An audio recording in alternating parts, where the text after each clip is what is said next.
ఇప్పుడు ఏలి కుమారులు, ఇద్దరు కుమారులు ఉన్నారు ఏలికి. ఒక బాలుడైన సమూయేలుని అన్నాలు ఆయన మందిరంలో వదిలిపెట్టిపోతే ఆయన వచ్చి ఏలి వచ్చి ఒక పెద్ద పాస్టరు, ఆయన సీనియర్, మోస్ట్లీ సీనియర్ పాస్టర్ అనమాట. ఈయన ఈ సమూయేలు వచ్చి చిన్నవాడు. ఇద్దరు మందిరంలోనే ఉండరు. దేవుని యొక్క దర్శనము, దేవుని యొక్క ఆ యొక్క స్వరము సమూయేలుకి వినపడుతుంది, ఆయనకి వినపడలా.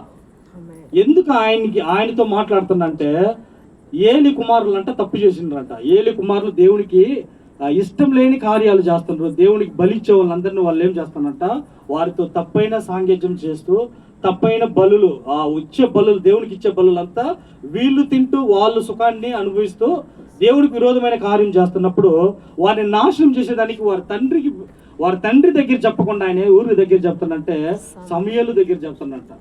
సమూయేలు అసలు బాలుడు, చిన్నవాడు. ఆయన అప్పుడే కొత్తగా దేవుని మందిరంలో పెరుగుతున్నవాడు. ఆయనకి ఒక పనివాడుగా ఆయన్ని మందిరంలో వదిలితే ఆయన పండుకున్నప్పుడు దేవుని ఒక స్వరం వినిపడుతుందంట. సమూయేలు అంటే మూడోసారి గుర్తుపట్టి, అవును నేను నీ దాసుని సెలవిమ్ము అట్టని చెప్పబడినప్పుడు ఆయన చెవి ఎక్కినప్పుడు దేవుడు ఆ విషయాన్ని ఈయనకు బయలుపరుస్తున్నట్ట. చిన్న సమూయేలైన ఆ యొక్క వ్యక్తికి తెలియపరుస్తున్నాడు.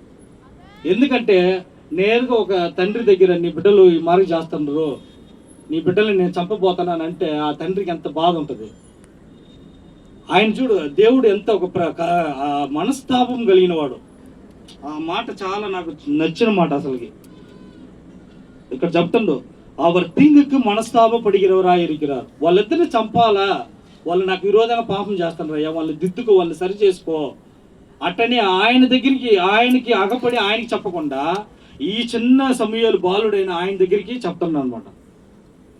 చెప్తే ఏం చేసిన తర్వాత ఆయనకి ఏలి అడుగుతుండ, రాత్రిలో ఆయన పిలిచి అడుగుతుండ సమూయేలుని, అయ్యా దేవుడు నీతో ఏం చెప్పాడు అంటే, నువ్వు నాకు కానీ చెప్పకపోతే దేవుడు నీకు దీనికంటే ఎక్కువగా చేస్తాడని చెప్పి ఆయన అడిగేలాక ఆ బాలుడైన సమూయేలు చెప్పిండంట, అయ్యా నీకు ఒక ఇద్దరు కుమారులు దేవునికి విరోధంగా పాపం చేస్తుండ్రు, దేవుణ్ణి దుఃఖపరుస్తుండ్రు, వాళ్ళు దేవునికి రావాల్సిన ఘనతను వాళ్ళు దొంగలిస్తూ దేవుని యొక్క బలులన్నీ వారు తింటూ అక్కడికి వచ్చే బలులు ఇచ్చే వారితో వాళ్ళు తప్పైన ఒక సాంగత్యం కలిగి ఉన్నారు, వారిని వచ్చి దేవుడు నాశనం చేయబోతుండు అట్టని చెప్తే ఆయన అంట, దేవుడు ఏది చేసినా నాకు మేలే చేస్తారని చెప్పిండట. ఎందుకు ఈ విషయం ఆయన దగ్గర చెప్పినాక కానీ ఆయన అంట ఆ బిడ్డలను తిద్దుకోలేదంట, సరి చేసుకోలేదంట.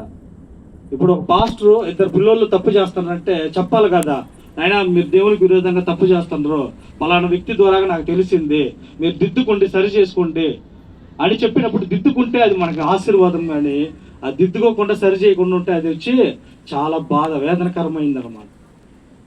ఆ తర్వాత సమూయేలు ఆ విషయాన్ని ఆయనకి చెప్పినప్పుడు ఆయన అవును దేవుడు ఏది చేసినా మేలే చేస్తాడు అని చెప్పి ఒకసారి ఊరక నార్మల్గా ఎట్ట బిడ్డలను హెచ్చరిస్తారో అమ్మారికి హెచ్చరించి చెప్పిండంట, అయ్యా దేవుడికి విరోధంగా పాపం చేస్తున్నారు, మీరు మనుషులకు విరోధంగా పాపం చేసినా పర్వాలేదు, దేవుడికి విరోధంగా పాపం చేస్తే న్యాయాధిపతులు ఎవరు లేరు అటని ఇక్కడ ఒక వాక్యంలో ఆయన చూపించి చెప్తాను అనమాట.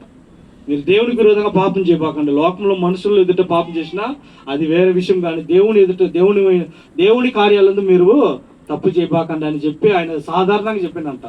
ఆయన బలంగా వారిని దిద్దలేదు, సరి చేయలేదంట.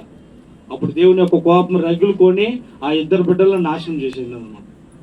ఎందుకంటే దేవుని విషయంలో వచ్చినప్పుడు మనము ఆటలాడకూడదు. దేవుని విషయంలో మనం బహు జాగ్రత్తగా ఉండాలి, భయంతో భక్తితో దేవుణ్ణి స్తుతించాలి, ఆరాధించాలి. మన బిడ్డల కొరకు మనము ప్రార్థన చేయాలి, వాళ్ళని దిద్దాలి, వాళ్ళని సరి చేయాలా. సరైన మార్గం, ఇదిగో మీ ముందు జీవ మార్గం ఉంది, మరణ మార్గం ఉంది అంటుండు. ఇదిగో మీ ముందు పరలోకం ఉంది, ఇదిగో మీ ముందు నరకం ఉంది, ఏది మీకు కావాలో చూస్ చేసుకోండి. ఇదిగో ఇరుకు మార్గంలో ప్రవేశించే వారు కొందరు, విశాలమైన మార్గంలో ప్రవేశించే వారు అనేకరని దేవుని వాక్యము సెలవిస్తుంది. మనం ఏది కోరుకుంటామో, ఏది సెలెక్ట్ చేసుకుంటామో అదే మన యొక్క నడక అన్నమాట.